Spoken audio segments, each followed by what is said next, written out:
Yeah, because what you're saying too is at the root of most of our conflict is our perceptual differences only, Right. not what we're looking at, not the ideas and the ideals and even the idea of God. It's mostly our separate perceptions. So if we could go into a unity of observance instead of perceptual angles, that would solve a lot of world conflict, I believe. Well, you know something, you merely need to do a very simple experiment. Let's say that I'm standing here, and on my right is a bee, and next to the bee is a snake, and next to the snake is a shark. And all of us are looking at a flower. Now, you understand what I see when I tell you I'm looking at a red rose. Now the bee is looking at that same rose, but they don't experience light through the visible portion of the electromagnetic spectrum. They experience it through the ultraviolet. They don't at all see what we see. The snake experiences reality through the infrared portion. They see something totally different from the bee and something totally different from me. The shark is just seeing in different shades of gray. They see something totally different than the rest of us. But we're all looking at what we think is the same thing. Right. So here's humanity, all looking at something like whatever we call God. And each of us looking at it through this lens, we call it this point of view, and actually believe that my thing is more accurate than yours. But if you look at the situation that I just described to you, we're all looking at supposedly the same flower, but we're not seeing anything at all like the other. So then the next question is, what's out there?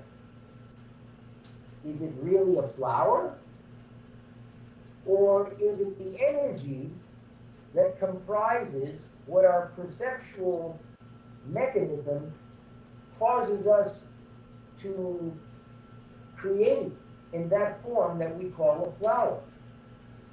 If we realize that this phenomenon that exists between the bee, the snake, the shark, and myself is essentially the same as human beings, each seeing through a different point of view, a different perceptual system, then we realize that what we're all looking at is just the invisible energy that, when it interacts with consciousness, creates the experience we call light.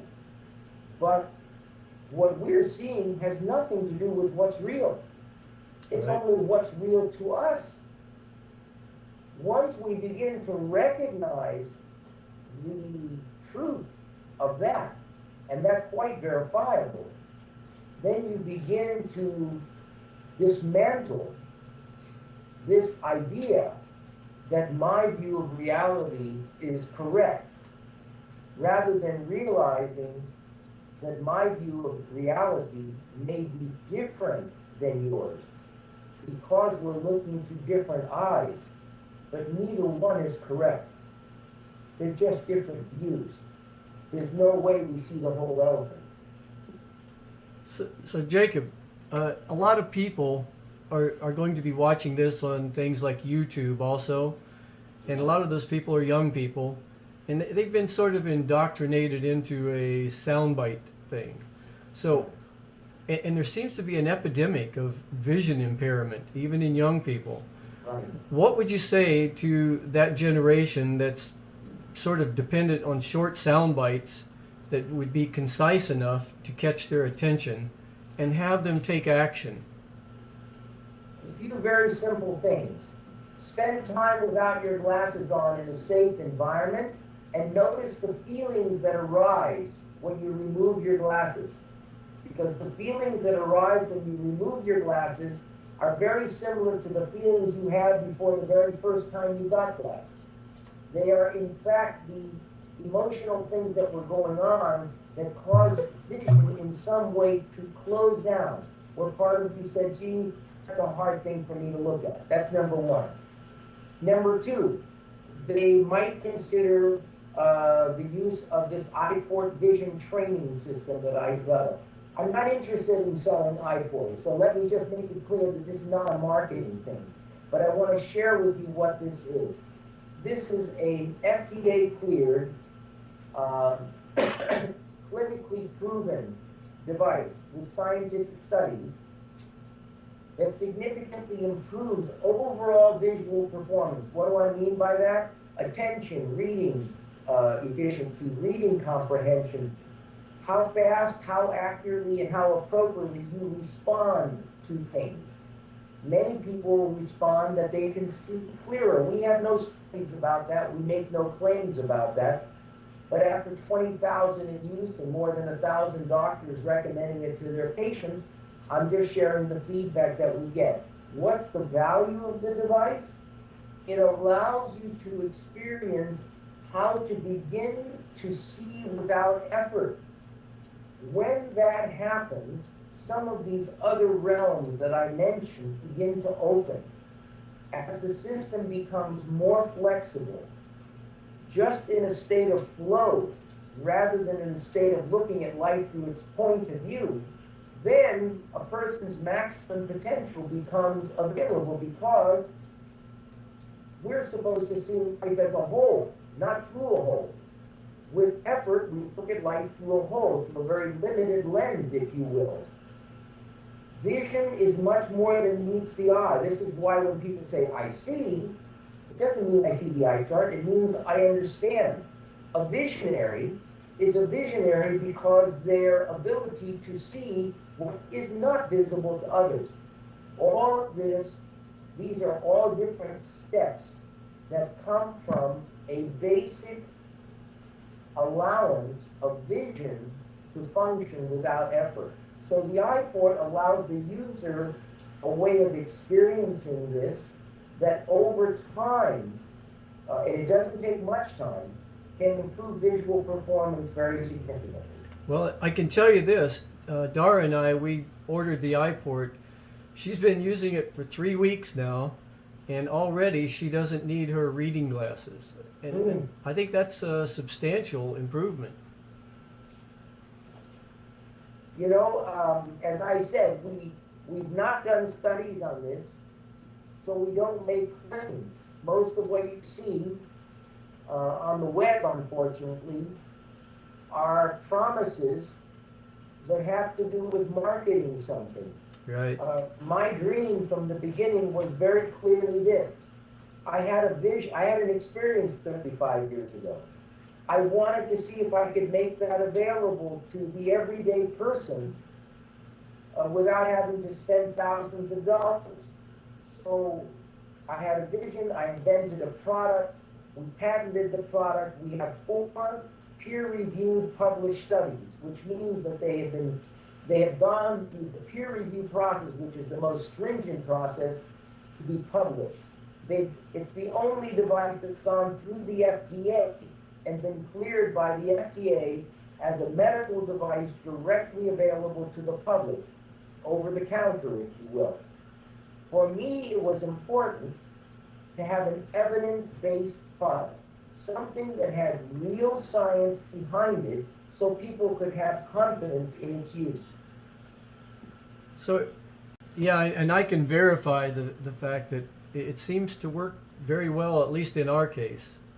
That's See, great. You know, I was thinking, Jacob, as a final thought, do you think there's a relationship between the light of consciousness and the actual light we let into our eyes? Absolutely, they're exactly the same light. You see, because as David Bohm, who was a very renowned physicist who passed away, David Bohm said all matter is frozen light. In other words, everything we experience, from consciousness to physicality, is just something that's constructed of an energy called light. Light spans everything from the material world to the non-material world, because life is actually non-material. It's not a something. And yet, that formless, non-material something is the ground of creation for everything that we experience. So, yes, the light of consciousness, the light that interacts and moves the eye, the light that moves the body, it's the intelligence of light itself animating everything. Well, thank you very much, Jacob. This has been a very enlightening conversation. Thank you. It's been a pleasure. I've been so touched by this phenomenon, initially in my eyesight, to a profound transformation of my insight, to the discovery of what it truly means to see. And now it's something that's that light of awareness, that light that interacts with consciousness, is now guiding me so continually that it's a very humbling experience. I don't know what more to say. You know, people interview me and they often say, well, do you have a list of questions? No. The idea is to live in the question, Right. in the unknown, in the choicelessness. When that happens, you get touched and a question comes through you. Your question touches something in me and an answer comes through me. It looks as though you're asking the questions and I'm answering. But don't be fooled by that. It's the light of consciousness linking us both up for reasons we don't understand, so that we can share something that is touching to us and hope that that sharing can become contagious. Very well said. All Have a right. grateful day. Yep. You too, Jacob. And I'll be in touch. Wonderful. Thank you. Bye-bye. Bye.